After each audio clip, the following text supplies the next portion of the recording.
Οι ανάγκες μας πάνω από τα κέρδη τους.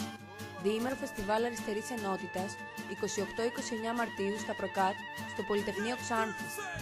Παρασκευή 28 Μαρτίου, στις 7 εκδήλωση με θέμα «Από το Πανεπιστήμιο μέχρι την αγορά εργασίας, το επάγγελμα του μηχανικού στην κρίση» και στις 10 ρεμπέτικο γλέντι με τους Ραμπατάν.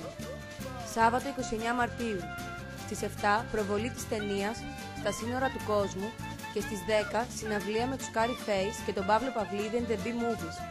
Στο χώρο θα υπάρχουν έκθεση βιβλίου και φωτογραφίας, προϊόντα από το αυτοδιαχειριζόμενο εργοστάσιο της Βιομέ και περίπτερο από το κίνημα ενάντια στην εξόρυξη χρυσού στη Χαλκιδική. Φεστιβάλ Αριστερής Ενότητας. Όταν η αδικία γίνεται νόμος, η αντίσταση γίνεται καθήκον.